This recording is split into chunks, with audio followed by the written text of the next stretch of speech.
Bonjour les amis, j'espère que vous allez bien. Vous pouvez déjà commencer par me dire dans les commentaires si vous me voyez bien, si vous m'entendez bien, si tout se passe bien de votre côté d'un point de vue technique pour qu'on s'assure de bien pouvoir démarrer cette conférence mensuelle où je vois vous êtes toujours aussi nombreux. Donc je pense que là vous êtes en attente de savoir quelles sont un petit peu les explications à propos du marché, comment ça se passe aujourd'hui.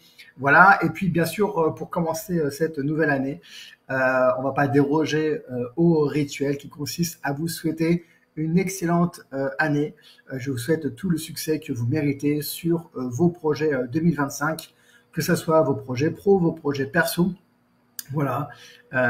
Et en tout cas, nous, de notre côté, du côté de Capcellar, on fera en sorte de gérer au mieux votre portefeuille crypto, comme c'est notre engagement depuis maintenant 3 ans pour les plus anciens d'entre vous. Voilà, donc dites-moi si vous entendez bien, apparemment tout se passe bien. Bonjour Valérie, bonjour Julia, bonjour Thibaut, bonjour Aurore, bonjour Éléonore, bonjour Sylvain, Raphaël, André, bonjour Dominique, Alexis, bonjour Frédéric. Voilà, vous êtes très nombreux à être là aujourd'hui, donc merci de votre participation. Et du coup, comme à chaque fois, on a beaucoup de contenu à échanger. N'hésitez pas aussi si vous avez des questions. Du coup, à la fin, on repassera sur les questions, les points que j'aurais pas traités durant ce live. Je ferai en sorte également de prendre les questions et les commentaires au fur et à mesure que vous les mentionnez dans la zone commentaire. Si ça correspond au sujet du moment et si j'ai temps de la traiter. Sinon, on traitera tout le reste des questions à la fin. Voilà, bon, je vois que vous êtes déjà quasiment une centaine à être connectés, donc on va démarrer rapidement pour pas perdre de temps.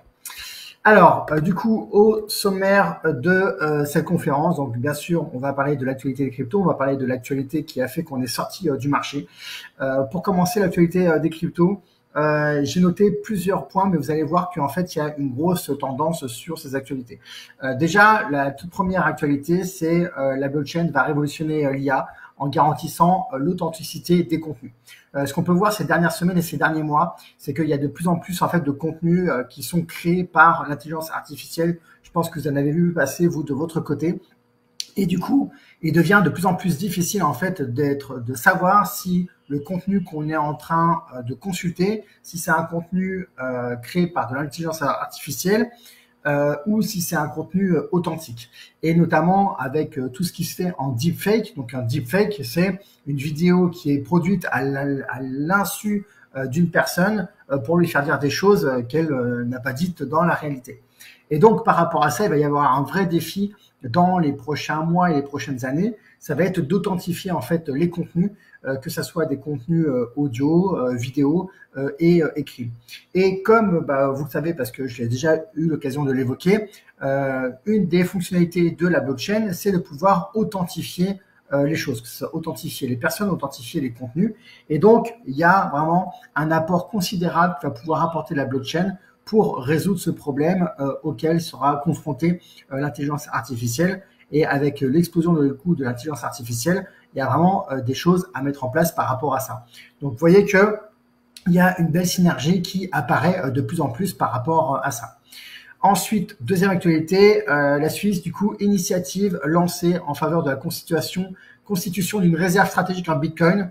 Donc ça, c'est du côté de la Suisse. Du côté de la BCE, une réserve également du Bitcoin et un ex-ministre allemand dit oui pour mettre ça en place au niveau européen.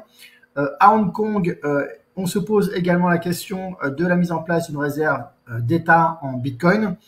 Et on sait que le Salvador, lui, détient aujourd'hui désormais plus de 6000 bitcoins, puisque le Salvador est un des pays qui avait officialisé le fait que le bitcoin était une monnaie officielle dans ce pays-là. Et donc, toutes ces informations, vous pouvez voir, vont dans le même sens, c'est-à-dire la constitution, en fait, d'une réserve d'État en bitcoin.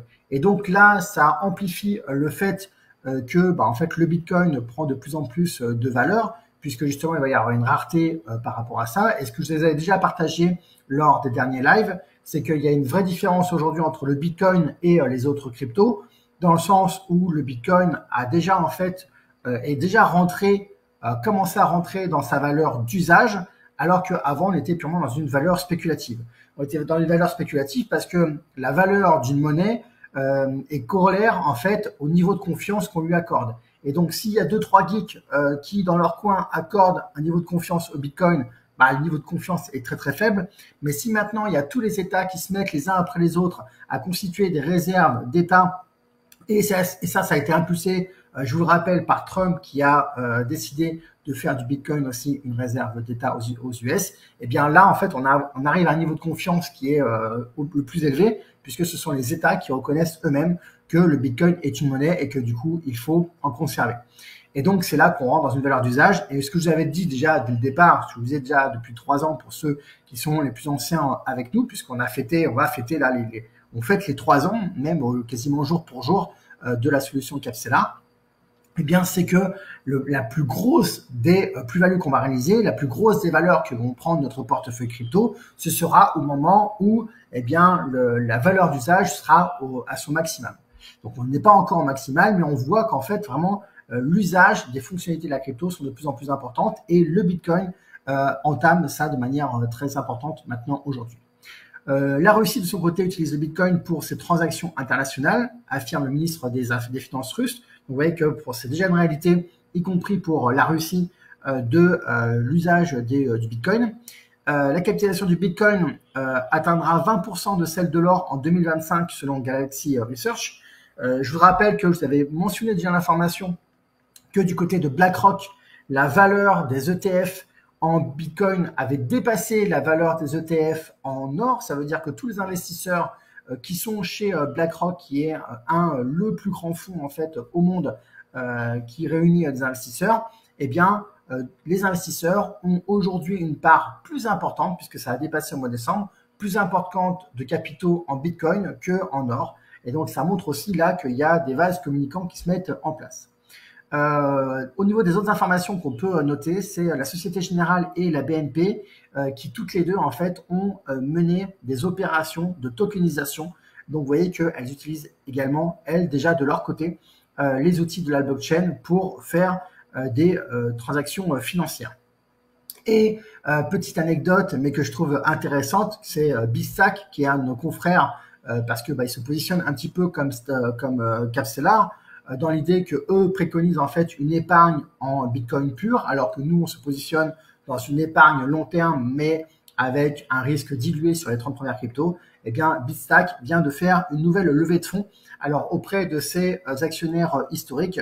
Donc, si vous voulez mon sentiment par rapport à ça, j'aurai l'occasion de vous repartager cet avis-là. C'est qu'à mon avis, ils sont arrivés à la fin de la consommation de leur précédente levée de fonds. Donc, je pense qu'ils continuent à perdre de l'argent, mais comme ils ont engrangé beaucoup de nouveaux clients, eh bien, du coup, c'est une belle, une belle opportunité pour les investisseurs de poursuivre et de continuer à prendre des parts de marché. Et je pense aussi que l'enjeu pour Bitstack, ça va être de passer la licence MiCA, parce qu'aujourd'hui, Bitstack est PSAN compatible, mais le PSAN ne va pas rester encore valide très longtemps pour ceux qui l'ont. Alors, est-ce qu'il y a des réactions par rapport à ça? Non, je vois. Tac. Merci à tous. Tac. Agent y a également. Pouvez-vous nous préciser comment on peut fonctionner ce deuxième compte? Alors, je ne peux pas répondre aux questions techniques, donc on verra plus tard sur les questions qui sont propres à la stratégie, mais sur les questions techniques, c'est vraiment avec le support qu'il faut regarder ça.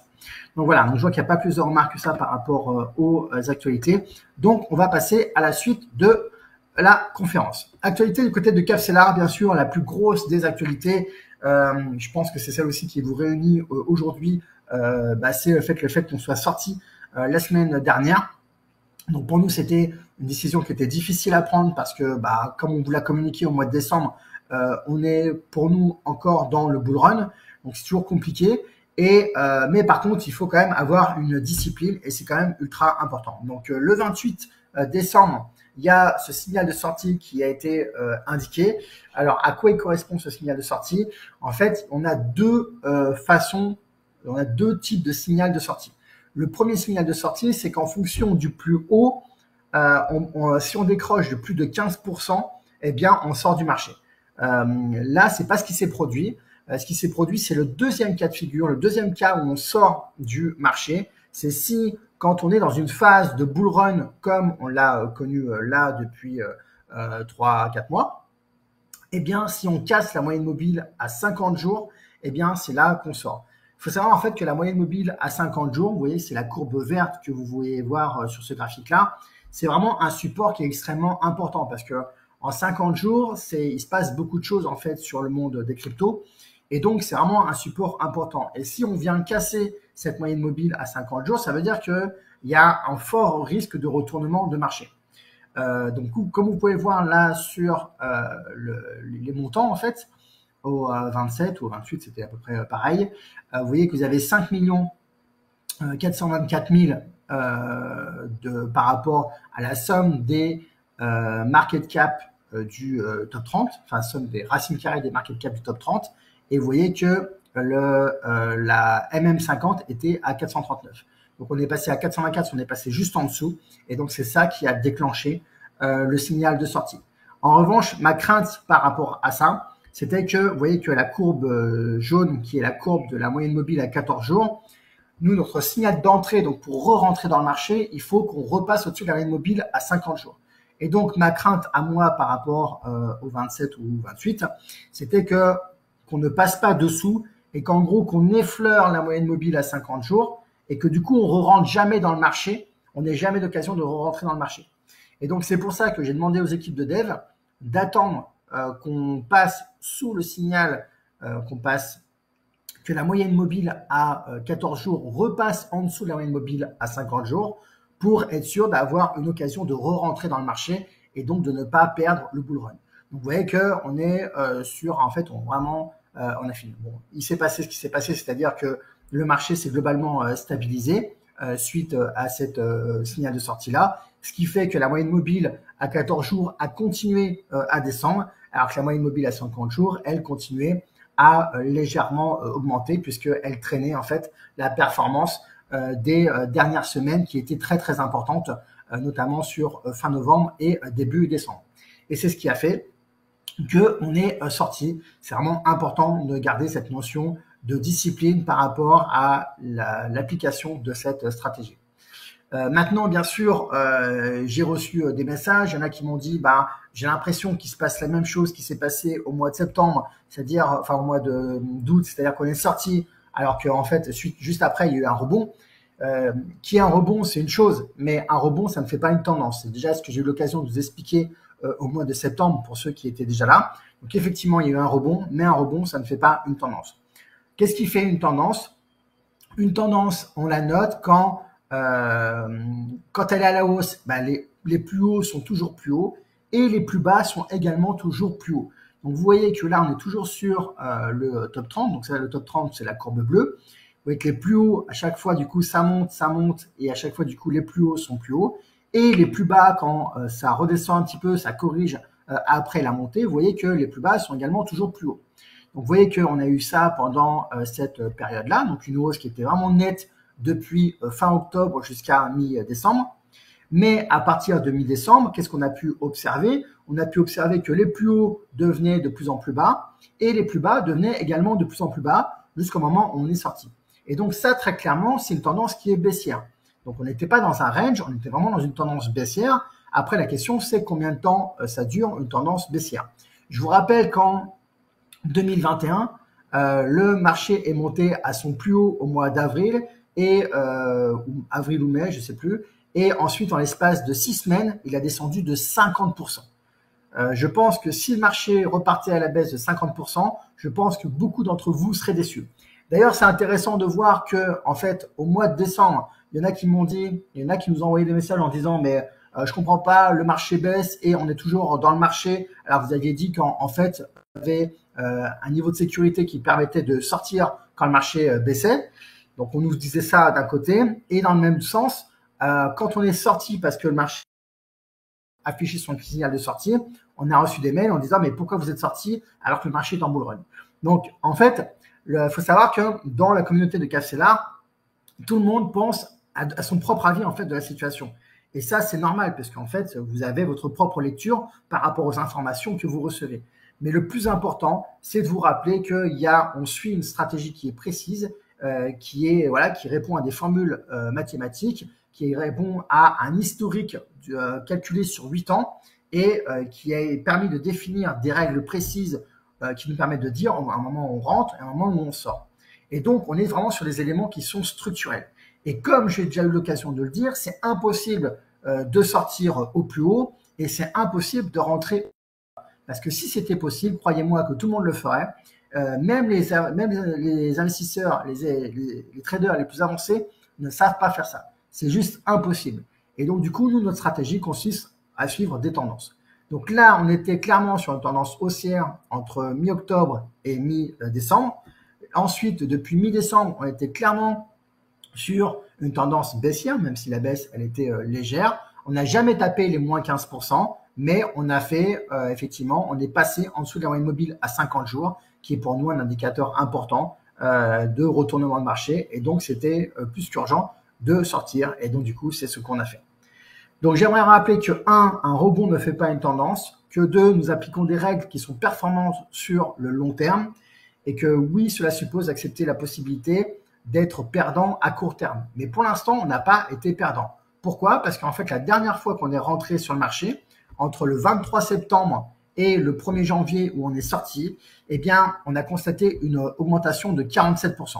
Alors, j'ai mentionné 27% dans le mail, mais en fait, je me suis trompé. J'ai refait les calculs, parce qu'en fait, les 27%, c'est l'évolution de la somme des racines carrées des capitalisations de marché. Mais la somme des racines carrées. Mais l'évolution de la racine carrée, c'est pas l'évolution du marché en lui-même. Donc le marché en lui-même, donc tous ceux qui étaient porteurs de portefeuille CAF-Stellar qui étaient à capital identique au mois de septembre, ont fait plus 47%, ce qui est à peu près, enfin, ce qui est vraiment énorme en l'espace de si peu de temps. Et comme vous pouvez le voir sur l'ensemble de l'historique depuis 8 ans, à chaque fois qu'il y a des bull runs, on encaisse massivement les hausses qui sont importantes. Et quand ça baisse, eh ben ça baisse très très peu. Et donc là, en fait, on devrait se féliciter d'avoir fait une séquence qui est gagnante. Et nous, en vrai, on est dans une logique de sécurisation du capital. On est dans une logique d'investissement sur les cryptos parce que c'est un marché qui est porteur, mais dans le même temps, on est sur une stratégie qui est la plus sécurisée sur le marché des cryptos. Et ça, c'est important d'en intégrer parce que tout ce que vous allez gagner en termes de sécurité par rapport à votre capital, eh bien forcément, il y a derrière des répercussions en termes de performance. Plus vous avez de sécurité, moins ça va être performant. Mais regardez là, le niveau de sécurité qu'on a, c'est qu'à la fois on est positionné sur 30 cryptos et pas qu'une seule, ou même pas 2, 3, on est vraiment sur 30. Et là, on a fait 47% de performance. Donc, vous voyez qu'on est en ultra positif. Et donc, faites attention à ne pas être trop gourmand, simplement en regardant ce qui se passe à côté sur le marché. La performance du marché, c'est la performance du marché. La performance de votre portefeuille, c'est autre chose. Et effectivement, donc là, ça, c'est la performance quand on est dans le marché. Et ça, c'est le graphique de la performance quand on est en dehors du marché. Et donc, vous pouvez voir que le fait de sortir du marché nous permet d'éviter des grosses chutes, comme là, moins 17%, moins 9%, là, moins 10%, moins 24%. Et il faut savoir que les moins 24% ici représentent plus d'argent que les plus 20% ici. Pourquoi? Parce que, en fait, les moins 24%, c'est par rapport au plus haut. Et donc, forcément, les moins 24% en proportion sont plus importantes que les plus 20% ici. Et donc, effectivement, la dernière fois, quand on était en dehors du marché entre le 5 août et le moment où on est re-rentré, eh bien, le marché a fait plus 10%. Eh bien, ça, effectivement, on passe à côté de ce qu'on peut appeler un manque à gagner, mais ça fait partie de la stratégie. On ne peut pas être gagnant à 100%. Par contre, ce qu'on observe, c'est que quand on est dans le marché, on est gagnant 2 fois sur 3, et quand on est gagnant de manière très, très positive, et quand on est perdant, on est très légèrement perdant. Et quand on n'est pas dans le marché, effectivement, on peut passer à côté de quelques hausses de marché, mais pour autant, ça nous permet d'éviter en fait des baisses de marché qui sont par contre, elles, qui sont très très importantes, qui sont très violentes. Et donc, il faut se rappeler que quand on sort du marché, c'est pas pour se faire plaisir, c'est pour en fait sécuriser notre capital et rester dans une logique gagnante sur le long terme. Voilà, je ne sais pas si vous avez des remarques par rapport à ça. Plutôt expliquer pourquoi tu opères, c'est sorti. Voilà, bon, Karen, justement, c'était justement ce que j'étais en train de faire. La performance se réalise juste après les baisses quand on investit sur le long terme et mis en place. Oui, effectivement. Tac, tac, tac. Donc, je pense que j'ai répondu en partie. Pourquoi avoir vendu les bitcoins? Voilà, bon, c'est exactement ce que je suis en train d'expliquer. La sortie se fait toujours en USDT car Binance ne verrait plus d'USDT mais de l'USDC. Alors, ouais, donc je peux répondre à cette question-là. L'USDT, en fait, effectivement, il y a des informations qui circulent aujourd'hui sur Internet par rapport à ça. Nous, notre guide, c'est Binance. Binance ne va jamais arrêter du jour au lendemain l'usage des USDT. Il faut savoir qu'aujourd'hui, la crypto stable qui est la plus utilisée et qui a du coup le plus de nombre, ce qu'on appelle des paires, c'est un terme technique pour dire qu'en fait on peut acheter toutes les cryptos qu'on veut avec cette crypto-là, eh bien c'est l'USDT. Donc pour l'instant on continue à travailler avec l'USDT parce que c'est le nombre de paires qui a le plus large. Si un jour Binance nous dit dans un mois on n'utilisera plus l'USDT, eh bien à ce moment-là on basculera sur l'USDC. Ou sur un autre stablecoin qui aurait peut-être apparu, une stablecoin étatique qui serait apparue d'ici là. Mais pour l'instant, ne vous fiez pas aux informations que vous lisez à droite à gauche sur Internet, parce qu'aujourd'hui, il n'y a absolument rien d'officiel, y compris d'ailleurs du côté du régulateur. Je dis, pourquoi expliquer le risque de cette chute? Le risque de cette chute, c'est que ça se retourne. Jean-Marc, 1000 moines, 1000 religions, effectivement, Jean-Marc. Confiance totale en Capstellar, je m'amuse ailleurs avec d'autres cryptos. Oui, c'est intéressant ce que Aude dit parce qu'en fait, Capstellar, c'est vraiment une stratégie d'investissement sur le long terme. Donc, du coup, en fait, on a vraiment des comportements d'investisseurs. Et du coup, on n'est pas là en mode où on va faire un pari. Est-ce que ça va continuer à monter ou pas? On n'est pas sur des paris, on est sur une démarche qui est structurée et qui a fait ses preuves sur le long terme.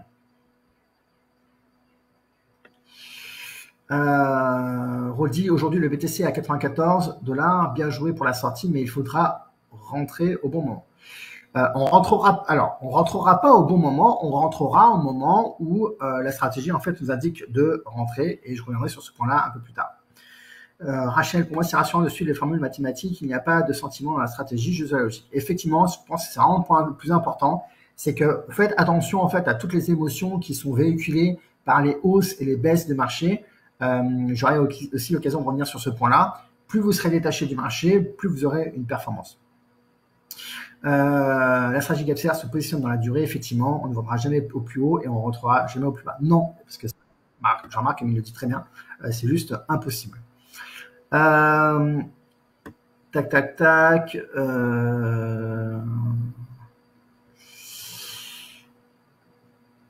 Pour l'adhésion IA, le logiciel est-il une intelligence IA? Non, non. Pour l'adhésion IA, le top 5 IA, c'est simplement qu'on suit avec les mêmes règles de fonctionnement les top 5 des cryptos qui sont liés à l'intelligence artificielle. Voilà.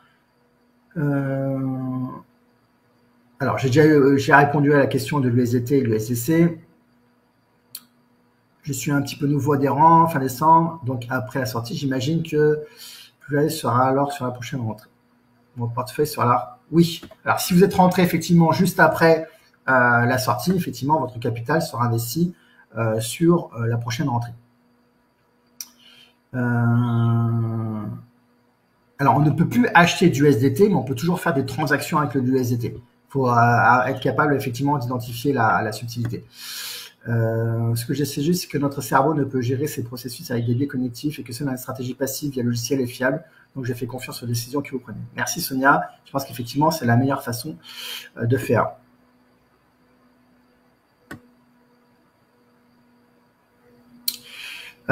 Forcément, Philippe, ça va dépendre le positionnement de chacun. Faut savoir qu'au mois de mars, on était au plus haut et que là, au mois de décembre, on avait rattrapé le plus haut. Mais pour autant, une fois de plus, on est sur du court terme et la logique, c'est de rester sur le long terme. Mais ce que je notais là, Philippe, c'était simplement que la stratégie fonctionne par séquence et que du coup, on pouvait se féliciter quand même que la dernière séquence était positive. Est-ce que je pense que le marché va encore baisser? J'en ai aucune idée et en fait, c'est pas important. Moi, je pense que en fait, le truc, c'est que chaque fois que vous posez des questions comme ça, en fait, vous raisonnez court terme.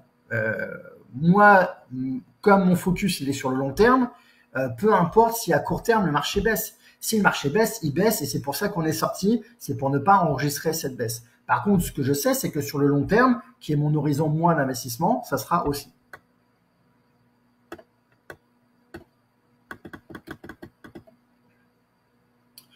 Jean-François, stratégie capillaire bien comprise, petite déception de ne plus avoir aucun BTC. Pour le coup, comme on rentrera à nouveau, on achètera un BTC plus fort. Oui, peut-être, peu importe, mais je vois, en fait, il n'y a pas, nous, on n'est pas sur une religion où le jour où on sort, il faut absolument qu'on ait du Bitcoin. Parce que quand on était en 2021 et que le marché est reparti à la baisse de moins 50%, le Bitcoin, comme toutes les autres cryptos, a pris les moins 50% dans la tête. Donc, il n'y a pas, nous, on est sur une logique où, en fait, on applique des règles précises. Donc après, si à côté de la stratégie capsulaire, vous voulez avoir un autre sous-compte sur Binance où vous avez du Bitcoin et vous voulez garder vos Bitcoins parce que vous pensez que le Bitcoin ne va jamais s'arrêter de monter, c'est OK, mais du coup, c'est une autre stratégie. Oui, on peut. Je connais. Donc voilà. Donc je suis nouvelle en crypto, capsulaire, débutant en crypto. Est-ce que bon entrer maintenant ou attendre le fin du bull run pour 2025? Bah, tous ceux qui vont s'inscrire maintenant, bien sûr, je vais revenir dessus, mais il y a encore de beaux potentiels. Mais de toute façon, ne faites pas attention à la situation du marché. Une fois de plus, restez dans une logique long terme et sur le long terme, vous serez gagnant. Est-ce que c'est utile de continuer à verser? Oui, continuez à verser du capital en décès, en ajout de capital récurrent, puisque du coup, le jour où on va re-rentrer de manière plus forte. Michel, pour les soucis techniques, il faut contacter le support.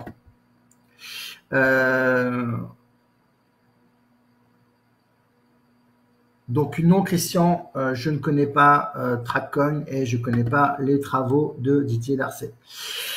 Donc voilà, donc on va continuer sur la présentation parce que je vais continuer un petit peu à vous expliquer tout ça. Donc maintenant, la question qui vient, c'est quand on va re-rentrer dans le marché. Donc, qu'est-ce qu'il faut qu'il se passe pour qu'on rentre dans le marché? Et ben, vous pouvez voir que la moyenne mobile à 14 jours, c'est la moyenne, c'est la courbe jaune qui suit de plus près en fait la courbe du marché. Et la moyenne mobile à 50 jours, c'est la courbe verte qui elle, du coup, met plus de temps en fait à la suivre. Et donc, on va re-rentrer dans le marché quand la moyenne mobile, donc quand la courbe jaune, va repasser au-dessus de la courbe verte. Voilà quand la courbe jaune va repasser au-dessus de la courbe verte. Et vous voyez qu'aujourd'hui, la courbe jaune était à 5 529 000 et la courbe verte était à 5 596 000. Donc, on est très, très proche. Donc, si le marché continue à maintenir, je dirais, le Bitcoin, par exemple, autour des 100 000, bah, très clairement, dans les tout prochains jours, on va re-rentrer. Par contre, si le Bitcoin continue à rester plutôt autour des 90 000, eh bien, il n'y aura pas un mouvement net de hausse et donc du coup la moyenne mobile à 14 jours va rester en dessous de la moyenne mobile à 50 jours. Mais c'est important pour nous que la moyenne mobile à 14 jours repasse au-dessus de la moyenne mobile à 50 jours et effectivement ça marquera le fait que le marché est plus haut qu'au moment où on est sorti, mais c'est pas le plus important. Nous, ce qui est le plus important, c'est d'attendre en fait un vrai signal pour nous indiquer que le marché repart par le haut et ne repart pas par le bas.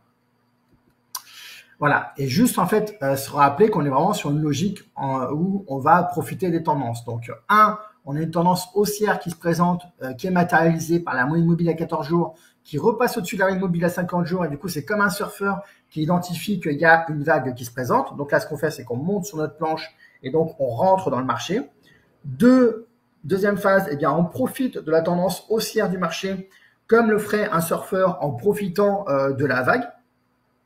Et bien sûr, il peut arriver parfois qu'on tombe parce que la vague n'était pas assez solide. Donc effectivement, on peut avoir un faux signal où le marché repart avec la moyenne mobile à 14 jours qui repasse au-dessus de la moyenne mobile à 50 jours. Mais finalement, ça fait une baisse derrière. C'est ce que je vous ai montré tout à l'heure en vous disant qu'on gagnait 2 fois sur 3, mais 1 fois sur 3, on ressortait en négatif.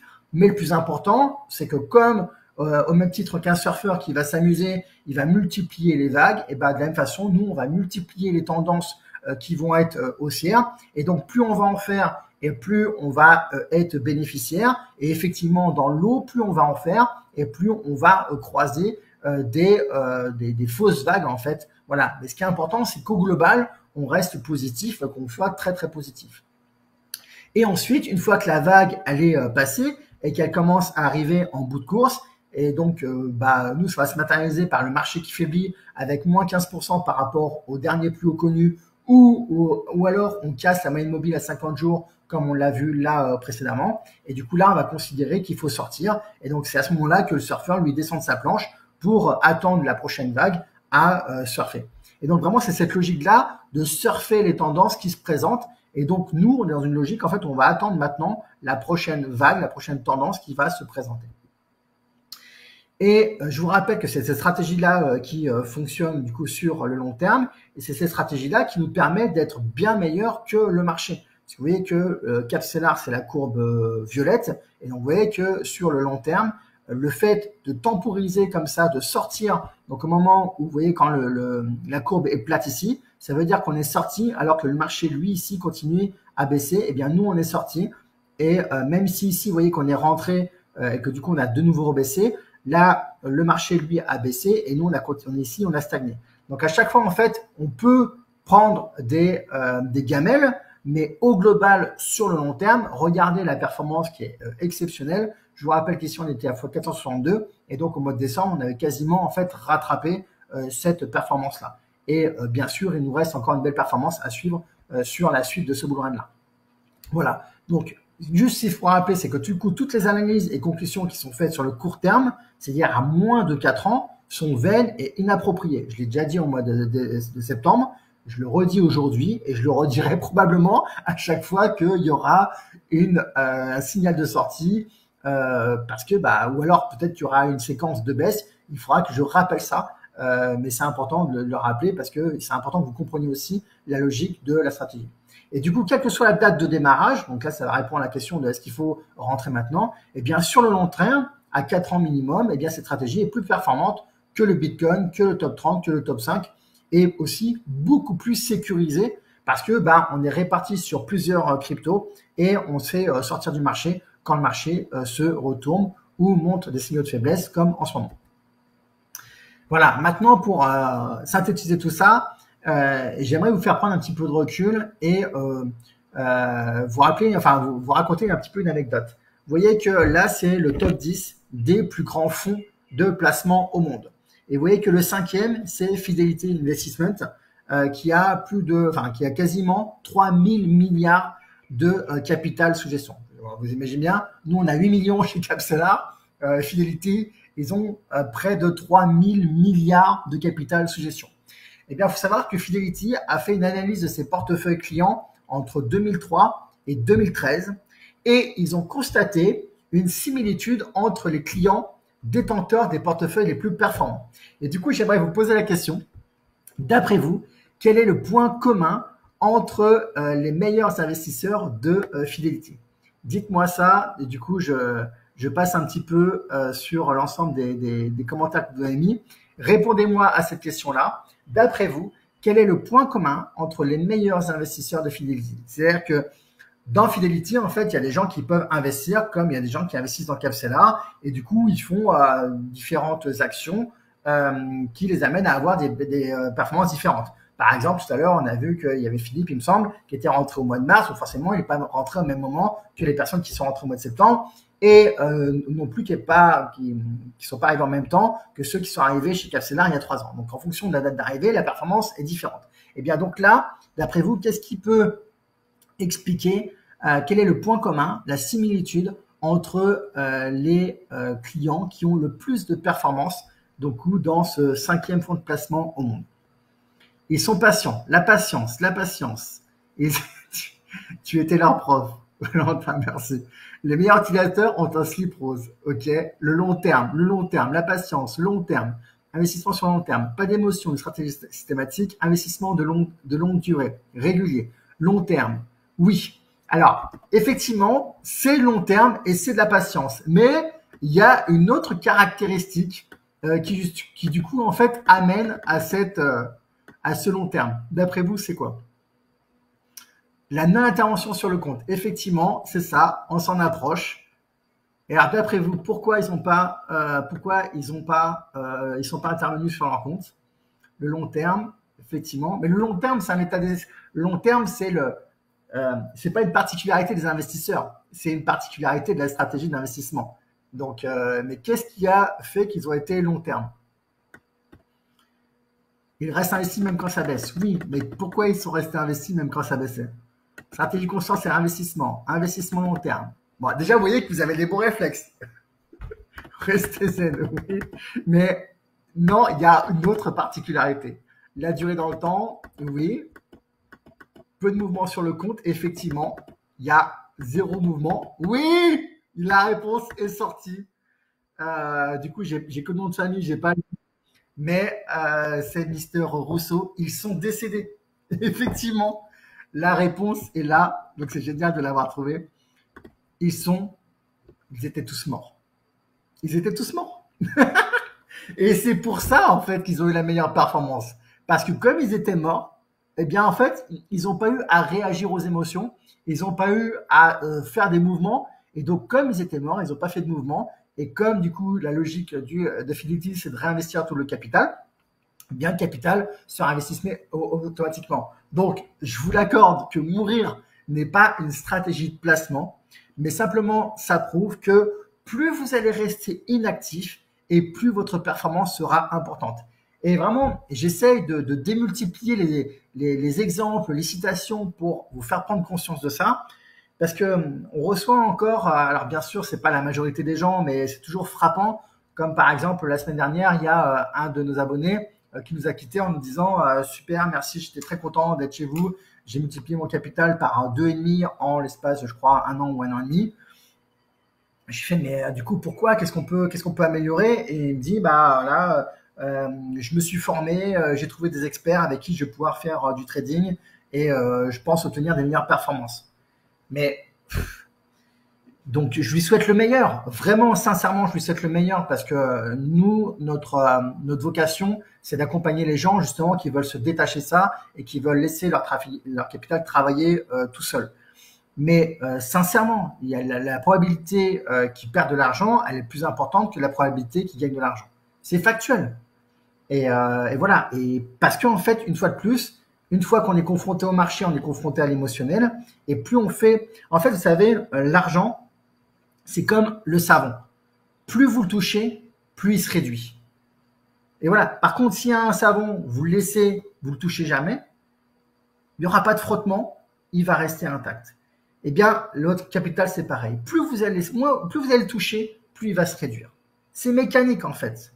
Voilà, donc ça échappe aux lois des investisseurs, mais c'est comme ça. Et donc, effectivement, la particularité des clients de Vitality sur cette période de 2003-2013, et je pense que c'est toujours valable, bah, c'est les clients qui sont morts et qui, du coup, en fait, bah, la famille ne savait peut-être pas qu'il y avait un compte chez eux. Et donc, le compte continuait à travailler. Il n'y avait aucune intervention sur le compte. Et c'est comme ça que ça fait les meilleures performances. Voilà. Donc, je ne sais pas quelle est votre réaction par rapport à ça.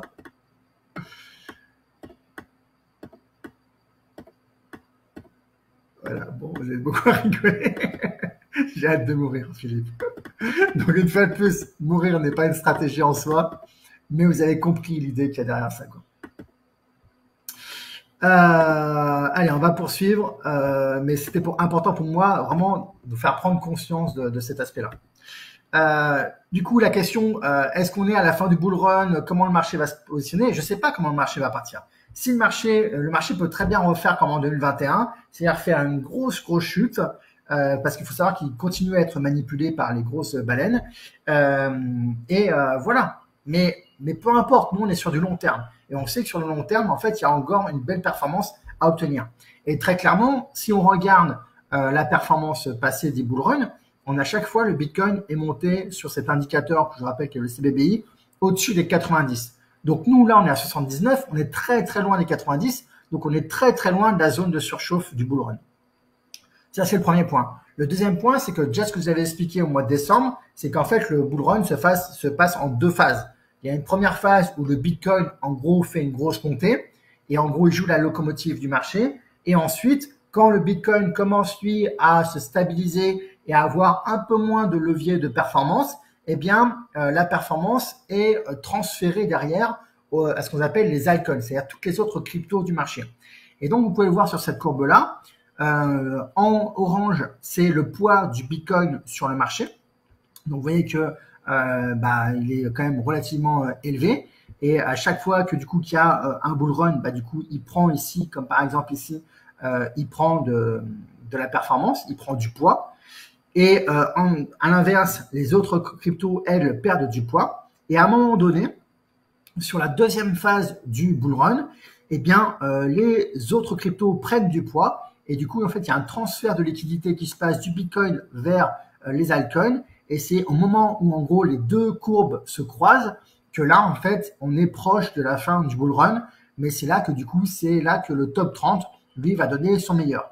Et donc, ce qu'on a vu depuis le début, démarrage du bull run, c'est que le Bitcoin a pris du poids de mois en mois. Et du coup, vous voyez que depuis le début de l'année dernière, et les top 30, enfin les autres cryptos, elles, ont plutôt baissé en termes de poids. Et vous voyez que c'était juste là au mois de décembre qu'on avait commencé à initier un mouvement.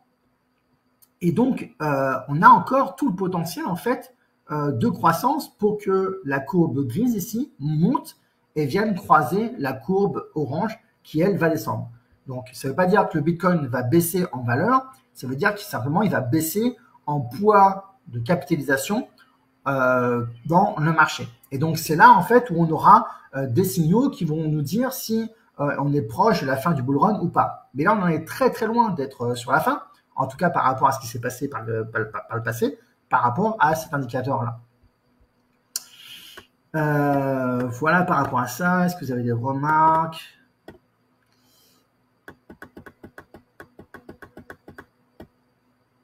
Alors, qu'est-ce qu'il y avait là? Alors, pourquoi vendre en cas de chute? Pour se protéger d'une forte chute. À ce sujet, comment ça se passe en cas de décès? À ce sujet-là, en fait, vous avez dans la zone membre, je vous montrerai quelque chose tout à l'heure, là, un lien. Vous pouvez mettre en place en fait un testament spécial crypto. D'ailleurs, que je vous invite à faire.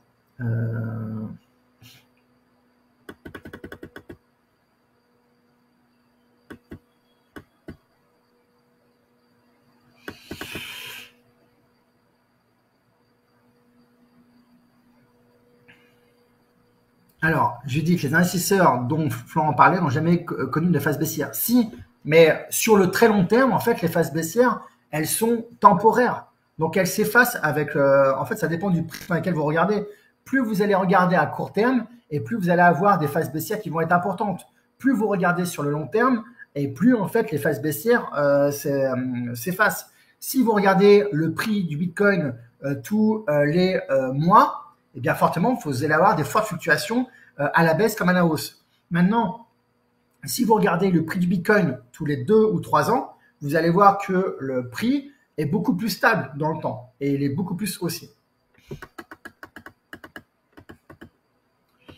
Alors, Joé, oui, alors pas dans la FAQ, mais il y a dans les ressources, vous avez un live qui a été dédié au testament spécial crypto. Christian, est-ce qu'on pourrait avoir votre diapositive? Oui, toutes les PDF sont mis en ligne avec le live, avec le replay du live sous 24 heures. Donc demain, vous aurez le live et le PDF sur la zone membre dans le menu ressources. Voilà. Dans les autres actualités propres à Capsela, donc il faut savoir que il y a eu un petit peu de changement dans l'équipe.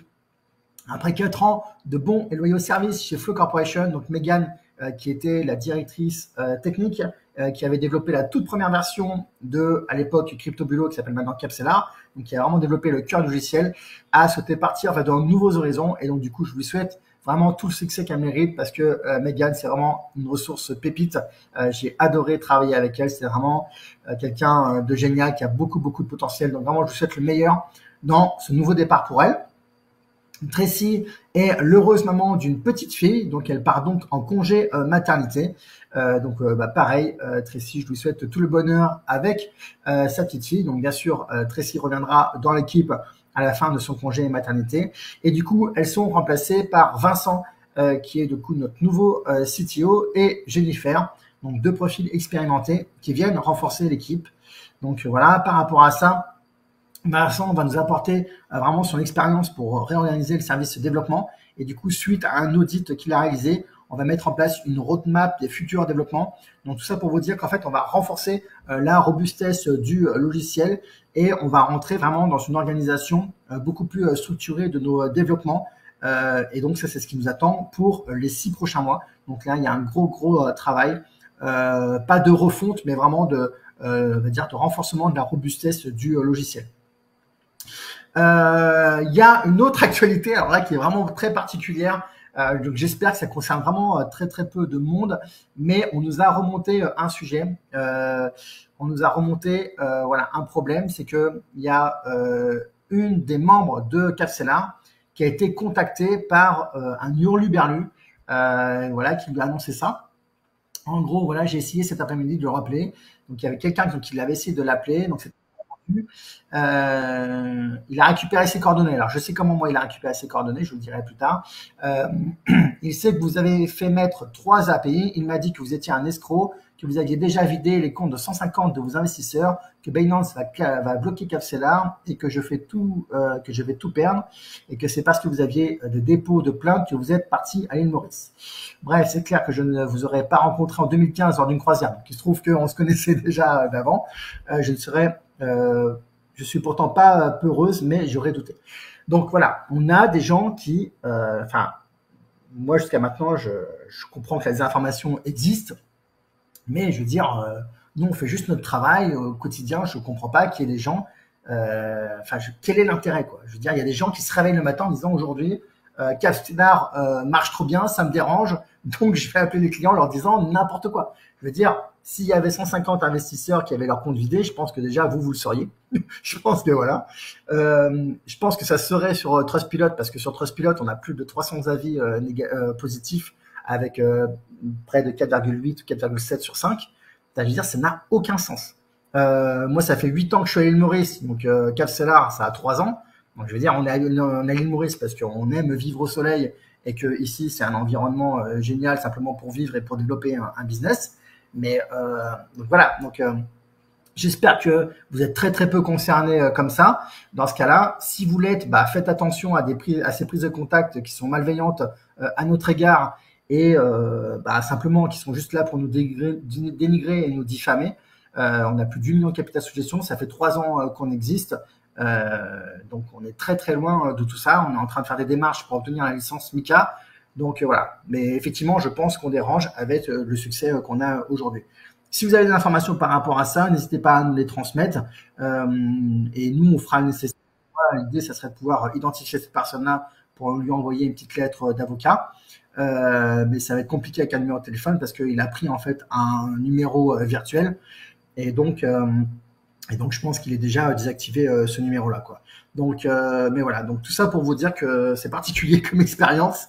Je m'attendais pas à ça, mais il y a vraiment des fous aujourd'hui et voilà. Donc voilà, il faut savoir que ça existe et j'en suis sincèrement désolé, mais face aux fous, on peut pas faire grand-chose si ce n'est d'avertir qu'ils existent.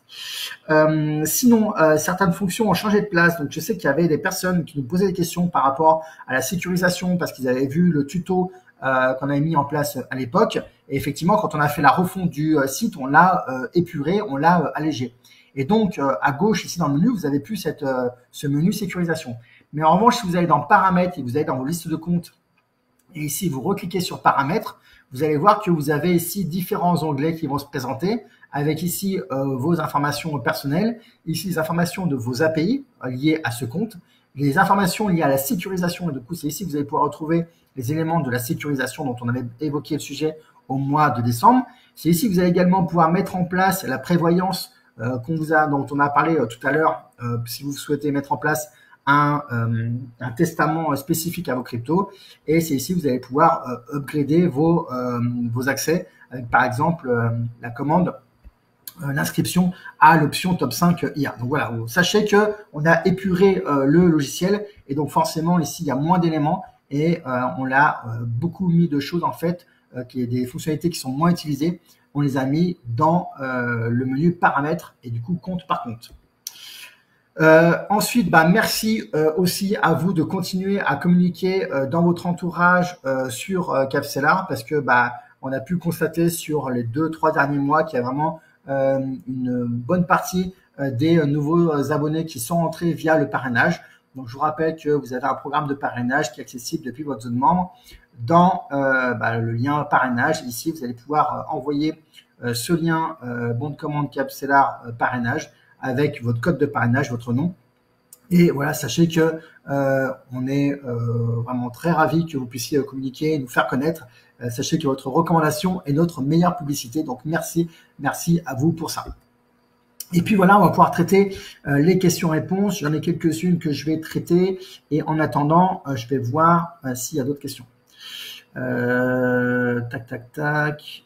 Alors, je suis nouveau sur Binance, c'est Capsela. Quelqu'un aura-t-il une explication ou un tuto? Est-ce que je peux trouver le tuto? Voilà, n'hésitez pas à pour tous ces soucis-là.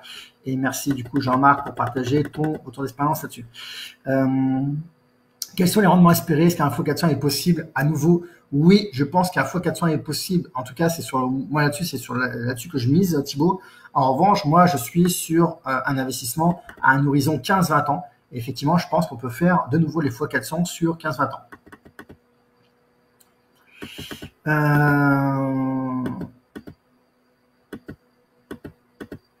Alors, tac, tac, tac. Donc, je vois qu'il y a un petit peu d'accompagnement en direct, donc je ne vais pas répondre à ça.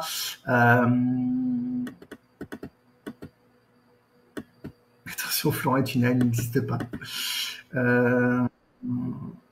Rosalil, j'ai pris en cours, est-ce que l'on doit stopper les virements mensuels du récurrent? Non, non, au contraire, il faut les maintenir pour que quand au moment où on re-rentre de manière plus importante.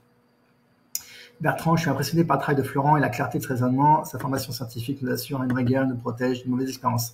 Merci Florent. Merci à toi Bertrand pour le feedback, c'est très gentil de ta part. On saura bientôt si Florent est une IA. Oh, la croisière, souvenir. Effectivement, Olivier était également sur la croisière. Disons qu'on était nombreux à être sur la croisière et de nouveau se retrouver sur Capsela. Comment obtenir les coordonnées des abonnés? Alors oui, comment as-tu obtenu les coordonnées? Alors c'est simple en fait. C'est que cette personne-là, donc cet abonné-là, a mis un commentaire sur Trustpilot avec son prénom et son nom de famille récemment, c'est-à-dire au mois de décembre. Et derrière, elle a un site internet. Donc en gros, la personne qui est malveillante, qui veut contacter les clients de Capsela, qu'est-ce qu'elle fait? Elle va sur Trustpilot, elle fait un copier-coller du nom et du prénom qu'il y a dans Trustpilot, si la personne n'a pas mis un pseudo. Ensuite, elle va sur Internet et si elle trouve les coordonnées sur Internet, et là, il se trouve que la personne avait un site web avec son numéro de téléphone, eh bien, c'est comme ça qu'elle peut la contacter. Mais non, Karen, les données n'ont pas été piratées. Je vous rappelle qu'on avait fait un appel à une société de cybersécurité il y a plus de 2 ans, il y a 2 ans et demi, il me semble. 1 an et demi ou 2 ans et demi, je sais plus. Ouais, il y a 2 ans, bref, je sais plus. En tout cas, il y a un moment. Et justement, on avait testé tout ça et on avait en gros renforcé toutes les barrières de sécurité, mais à aucun moment il était possible d'accéder aux données. Donc nous, on se fait rassurer par rapport à ça. On n'a pas été piraté et on a un système de sécurité qui est d'un niveau particulièrement élevé, qui est digne d'une banque. Et donc, je pense qu'il est plus facile d'aller, comment dire, bref, un niveau de sécurité qui est élevé. Vous pouvez une fois de plus retourner dans les différentes ressources, dans les anciens lives, pour voir le live qui a été dédié à cette partie sécurisation de notre logiciel. Avez-vous un collaborateur? Oui, Damien, en fait, c'est le responsable du support client, José. Je crois que j'ai déjà répondu à cette question-là par email. Donc oui, Damien fait bien partie de l'équipe. Il y a Damien, il y a Kim, il y a Mélanie, il y a Anaël. Maintenant, il y a Jennifer, Citraka, Lorraine et moi-même. Marie-Léa, il faut contacter le support pour ce genre de problème. Je ne peux pas résoudre les problèmes techniques ici en live. Mon compte IA est en dessous de 500 €, faut-il l'alimenter? Vous faites ce que vous voulez, soit vous l'alimentez, soit vous laissez comme ça. Mais ne vous inquiétez pas par rapport à la performance des cryptos liés à l'IA. Une fois de plus, on est sur une stratégie de long terme. J'avais annoncé quand on l'avait sorti que c'était plus risqué, donc il y aurait plus de variations, mais le potentiel sur le long terme est plus élevé. Donc une fois de plus, n'y touchez pas, c'est ce que vous avez mieux à faire. Si vous voulez rajouter le capital, faites-le, mais faites-le une fois de plus sur le long terme. Quand est-il de la levée de fonds Capsela? Oui, alors du coup, ça va me permettre de poursuivre un petit peu sur les questions-réponses, d'autant plus que je vois qu'il reste que 5 minutes. Alors, il y en a certains d'entre vous qui ont des problèmes avec le Kraken. Sincèrement, on est désolé pour vous. Ça concerne heureusement une minorité de personnes. on a un problème avec Kraken et le problème vient de chez Kraken. Et on a un deuxième problème avec ça, c'est qu'en fait, donc, c'est un problème qui est aléatoire et ça concerne un programme sur lequel on s'est appuyé quand on a fait le logiciel et qui est un programme qui n'est plus mis à jour de leur côté. Donc en gros, ils disent, nous, on a annoncé qu'on a arrêté de faire les mises à jour sur ce programme-là, donc c'est à vous, en gros, de redévelopper tout le programme sur le nouveau programme qu'ils ont fait. Donc en gros, on doit redévelopper l'intégralité du programme propre à Kraken, ce qui va nous prendre un temps considérable par rapport au fait qu'il y a en fait très peu de personnes qui sont concernées. Donc ce qu'on va faire en amont, qui est prévu avec Vincent, c'est de structurer en fait tous nos développements pour être en capacité après de redévelopper effectivement tout le code Kraken de l'algorithme, mais de manière beaucoup plus rapide qu'aujourd'hui. Donc, il vaut mieux faire les choses en ce sens-là. Et donc, c'est pour ça que je suis sincèrement désolé. Sincèrement, si vous avez des problèmes aujourd'hui avec Kraken, nous, on peut rien y faire aujourd'hui. Donc, le mieux, c'est de basculer sur Binance. Voilà, vraiment, j'ai pas d'autre réponse par rapport à ça, parce que nous-mêmes, en fait, on subit ce problème-là qui est chez Kraken. Et j'avoue que je suis un peu déçu de la façon dont Kraken gère ça. Et j'ai déjà eu aussi des retours des personnes qui utilisaient Kraken pour faire du trading et qui avaient des gros problèmes de latence d'un point de vue technique.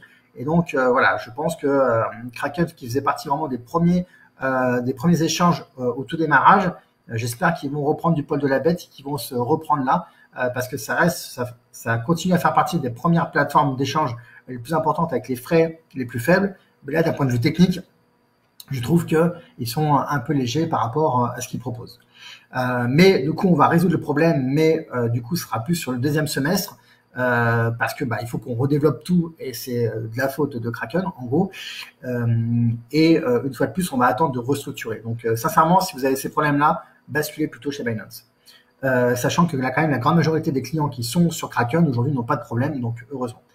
Un autre point, c'est que voilà, il y a, je sais plus qui me posait ces questions-là, mais peu importe. Et en gros, la question qui se posait, c'était j'ai un peu de mal à savoir quelle somme je dois allouer. J'ai actuellement 4 300 € sur Binance. Je sais que 2025 va être bénéfique pour ce futur bull run. Que conseillez-vous? Quel conseil pourriez-vous me donner en partant du principe que Binance égale 4 500 € et que j'ai en économie 23 000 €, mais que je dois garder une épargne de précaution car j'ai des futurs travaux à prévoir dans mon appartement? Très clairement, la réponse que j'ai apportée à ça, c'est vous pouvez placer la somme d'argent dont vous êtes certain de ne pas avoir besoin dans les 4 prochaines années et qui ne vous procurera aucun état d'âme, quelles que soient les fluctuations. Oui, la probabilité que le bull run se poursuive est importante, mais le passé ne présage jamais de l'avenir. Il faut donc rester prudent. Donc, les amis, restez prudents. Je vous le répète et je vous le répète, c'est un investissement long terme. Donc, toutes les sommes que vous mettez, c'est pour du long terme. Oui, on met sur le bull run qui est là devant nous, qui est en train de se présenter et qui a de très fortes chances de se développer, de se mettre en place. Mais une fois de plus, on reste sur les fondamentaux, on maintient notre discipline et on met pas une grosse part du capital maintenant parce qu'on pense que le bull run va exploser, parce que il faut quand même garder en fait un comportement, je dirais, sécurisé par rapport à son capital. Donc, mettez l'argent que vous êtes prêt à perdre, entre guillemets, même si on n'est pas dans une logique de perdre, mais simplement pour ne pas être affecté émotionnellement s'il y a des fluctuations à la baisse. Il était temps d'investir sur le long terme. Je vous rappelle que les investisseurs les plus performants, ce sont les morts. Donc, faites le mort sans l'être, s'il vous plaît. Question du coup qui me permet de rebondir sur la dernière question qui a été posée là. Enfin, je n'avais pas répondu quant à l'appel de fonds pour Capsellar, que je n'étais pas en direct à ce moment-là, mais j'apprécierais d'être informé des possibles quand ce sera le cas. J'aimerais beaucoup soutenir et investir dans Capsellar, à laquelle je crois fort, à la hauteur de mes moyens, évidemment. C'est toujours le nerf de la guerre. Donc, sachez que nous travaillons toujours sur la levée de fonds. Il faut savoir que ça implique la création d'une société qui va accueillir les fonds. Ça implique la création d'une société qui va gérer cette société qui va accueillir les fonds. Ça implique la rédaction d'un pacte d'associés, la définition des règles de sortie pour que vous puissiez revendre à votre avantage le jour où il y a une vente qui est possible. Et ça implique également de définir les avantages qui sont propres aux clients qui seront actionnaires. Parce que bien évidemment, si vous investissez dans Capsellar, vous aurez des avantages supérieurs par rapport aux autres abonnés qui n'auront pas investi.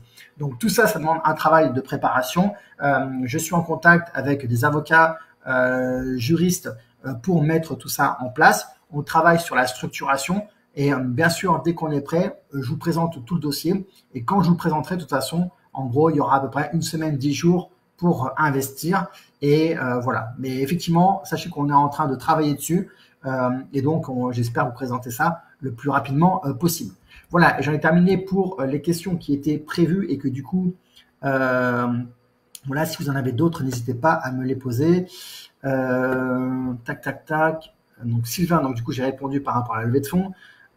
Félix, peux-tu rappeler l'intervalle de temps des moyennes mobiles STP? C'est en délit. Les moyennes mobiles, elles sont calculées quotidiennement sur 14 jours et 50 jours. Donc on suit la moyenne mobile à 14 jours, on suit la moyenne mobile à 50 jours, mais effectivement on la suit tous les jours.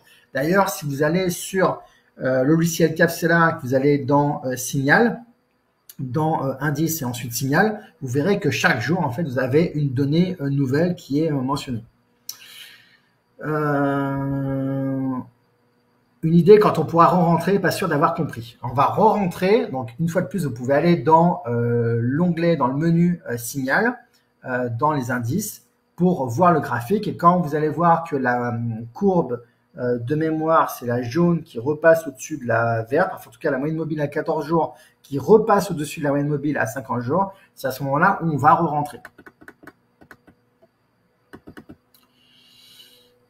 Aude, du coup, je t'invite à contacter le support pour ça.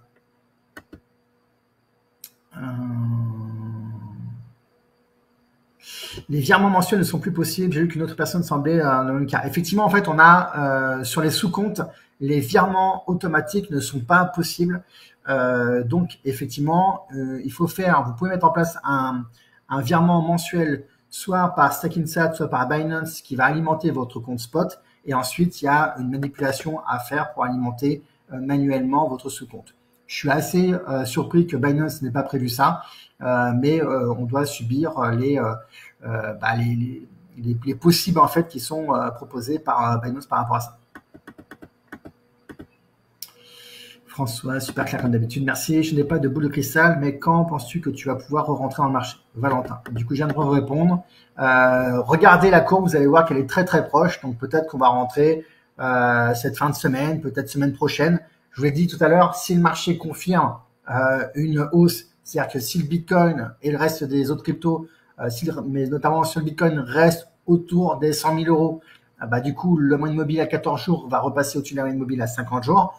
En revanche, si le Bitcoin reste plutôt autour des 90 000 euros, eh bien là, la moyenne mobile à 14 jours va rester en dessous de la moyenne mobile à 50 jours et du coup, on va encore attendre. Donc, c'est un petit peu ça qu'il faut suivre.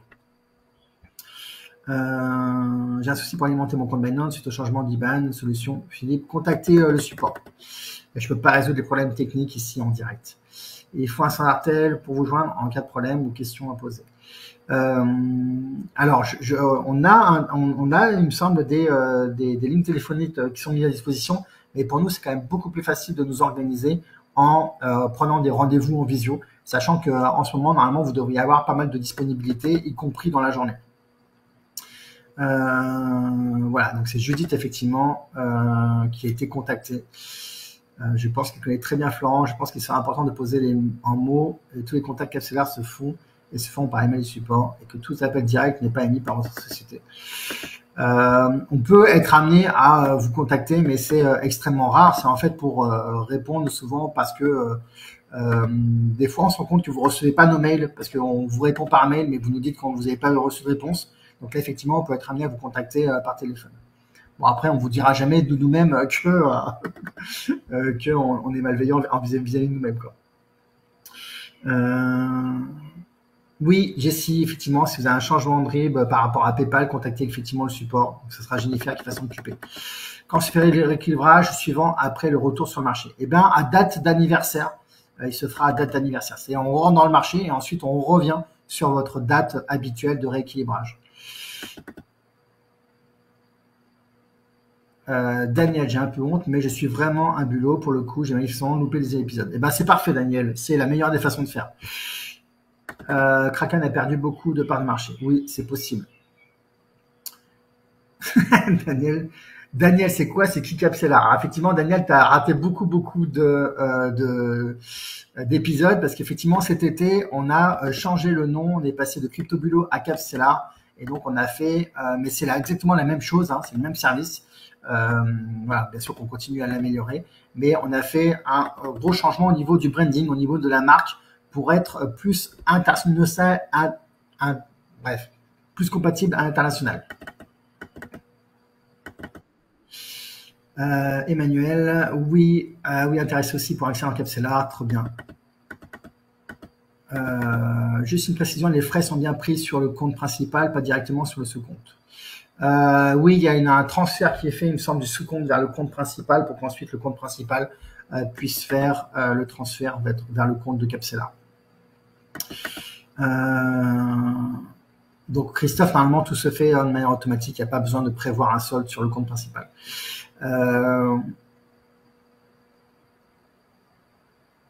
Eh ben Christian, il faut relancer si vous n'avez pas reçu de nouvelles parce qu'on est censé répondre sous 24 heures.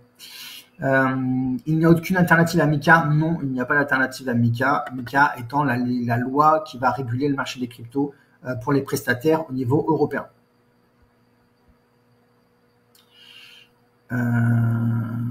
Lionel, merci pour cette présentation. J'ai eu un retrait de capital lors du dernier équilibrage que je ne comprends pas, mais j'ai pris rendez-vous que c'est pas. Alors effectivement, lors du dernier rééquilibrage, si vous êtes sorti, il peut y avoir des possibilités à ce que vous soyez en positif par rapport au dernier équilibrage. Donc si vous avez été positif au dernier équilibrage, bah, c'est normal qu'il y a des frais sur gain qui soient comptabilisés. On doit faire quelque chose quand on va rentrer. Brigitte, non, absolument rien. C'est le principe de Capsela, c'est que vous n'avez absolument rien à faire. Emmanuel, très content de notre premier live, j'ai appris plein de choses, c'est top. Merci Florence, très clair, j'adore la stratégie. Merci pour ce retour. Formule Booster, qui veut dire que l'on peut avoir deux comptes connectés. Bah, vous pouvez par exemple avoir un compte pour vous et un compte pour votre entreprise, un compte pour vous ou un compte pour votre conjoint. Donc ça va concerner votre famille proche de premier niveau, donc frères et sœurs, enfants ou parents ou entreprise. Voilà ce que ça veut dire. Alors qu'au préalable, vous deviez avoir plusieurs comptes et donc du coup plusieurs abonnements. Faut-il faire une prévoyance par compte? Non, vous faites une prévoyance globale sur l'ensemble de vos comptes. C'est juste que dans la prévoyance, il faudra prévoir de mentionner tous les comptes. Merci Florent, très belle année 2025 à toi ainsi qu'à nous tous. J'ai une entière confiance en toi Florent et en Capsela. Il y a des fous partout. Merci Cécile. Alors je ne sais pas si on va conclure là-dessus, mais en tout cas merci à tous d'avoir été là. Merci à tous de votre dynamisme. Vous avez été encore plus de 200, là vous êtes 266 à être là en direct. Donc ça fait toujours plaisir de voir que vous êtes au rendez-vous. Donc voilà, bravo Florent et pour le travail qui est fait et vive les morts. Voilà, vraiment, si vous devez retenir une seule chose live, c'est faites le mort. Bien sûr, il y a des actualités. Quand je vous envoie un mail pour vous dire on sort, j'imagine que pour vous, il y a un petit peu de stress, mais c'est normal qu'on communique là-dessus pour que vous compreniez ce qu'on fait également sur votre portefeuille. Donc, on vous tient informé au plus près, on fait au mieux, mais surtout, en fait, on applique la stratégie. Et quand il y en a qui demandent de savoir est-ce qu'il y a une garantie de résultat chez Capsela, nous, la garantie qu'on vous apporte, c'est en fait d'appliquer la stratégie qu'on vous a présentée dès le premier jour et qu'on va l'appliquer sur le long terme. Si vous restez avec nous sur le long terme, vous allez profiter de la croissance sur le marché des cryptos sur le long terme. Et voilà, c'est notre seul engagement, mais vous voyez que on fait en sorte de vraiment le tenir sur le long terme. Hervé, je suis sur Kraken. Quel impact concernant mon compte au vu des nouvelles complications sur la plateforme? Hervé, si vous avez pas vu, si t'as pas vu de problème lors de ton équilibrage, c'est que tout fonctionne bien pour toi. Une fois de plus, comme je disais tout à l'heure, ça concerne qu'une minorité de personnes, donc ne vous inquiétez pas s'il y a aucun problème de votre côté. Christophe, j'espère que tout le boulot que tu fournis, tu as encore le temps de profiter de tes flippers. Bravo pour ton investissement. Oui, Christophe, j'ai encore un peu de temps, surtout que le Père Noël a été très sympa cette année puisqu'il m'a apporté un nouveau flipper. Donc, merci aussi le Bull Run pour ça. Parce que moi aussi j'ai du capital qui fonctionne bien sur les cryptos et donc pour moi une façon de sécuriser mon capital c'est d'investir dans le flipper, même si c'est un actif qui prendra beaucoup moins de valeur que ce que j'ai en crypto, mais je sais aussi que quand on travaille beaucoup il faut aussi savoir se faire plaisir et profiter de la vie. Voilà, merci à tous. Effectivement, on continue à travailler d'arrache-pied pour obtenir la licence. Donc, on travaille sur la constitution de la société au Luxembourg. pour obtenir cette licence MiCA. J'espère faire partie des tout premiers prestataires crypto en Europe, parce que ça va vraiment nous ouvrir un vrai boulevard pour derrière attaquer les conseillers en gestion de patrimoine, etc., et faire encore plus connaître Cash-Seller et du coup encore plus déranger les fous qui vont continuer à casser du sucre sur notre dos. Mais c'est pas très grave. Le plus important, c'est qu'on soit là pour vous servir et pour développer ce beau produit, ce beau service et cette stratégie Cash-Seller. Merci encore à tous d'avoir été là. Merci de votre belle énergie et je vous dis à très bientôt. On se retrouve le mois prochain pour le nouveau live. Et d'ici là, eh bien, j'espère que j'aurai l'occasion de vous envoyer un petit mail pour vous annoncer qu'on rentre dans le marché. Merci encore à tous et je vous dis à très bientôt. Ciao, ciao.